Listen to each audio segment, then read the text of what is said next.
रथयात्रा को दर्शन पाई आसुथिबा भक्तंकर एमाने छड़ाई नेउथिले मोबाइल।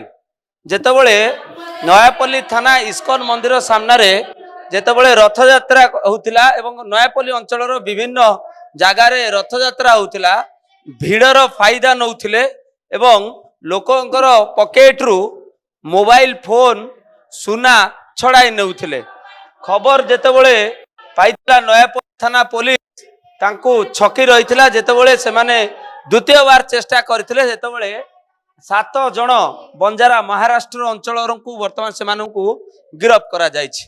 आउ एमान होउछंती सेही महिला माने जो महिला माने राजधानी रे छोट छोट पिलां को धरी बुलंती एवं भीड़र सहयोग नहीं सेमानक ठारू मोबाइल फोन लुटी नियंती एवं एमानकु एबे नयापल्ली थाना पुलिस गिरफ्त करिछि। 7 बंजारा एबे पुलिस हेफाजत रे रहिछंती। एमानकर काम राजधानी रे बुलिबे एवं जेतेबेले लोक माने व्यस्त थिबे भिड़ थिबो सेतेबेले भिड़ को टार्गेट करी एमाने मोबाइल फोन लुटी नियंती एवं सुना अलंकार मध्य लुटी नियंती। आपण देखुछंती दामी आईफोन मध्य रहिछि सेमानक पाखरु दामी आईफोन मध्य जबत करा जायछि।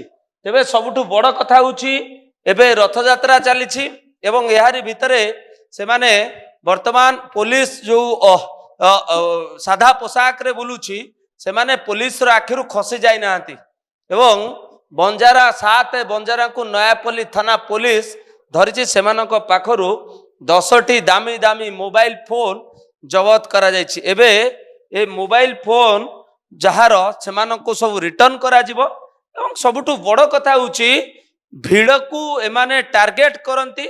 रथ यात्रा रे एमाने देखिबा को आसीथिबा लोकंकर मोबाइल फोन को चंचकता करी लुटपाट करिक नहीं जाती एवं सेमानक ऊपर जेतेबेले पुलिस रो नजर थिला नयापल्ली थाना पुलिस 7 बंजारा हाथ में महिला बंजारा हैंडकप पकाइछे सेमानक पाखरु 10टी मोबाइल फोन जबत करा जायछि।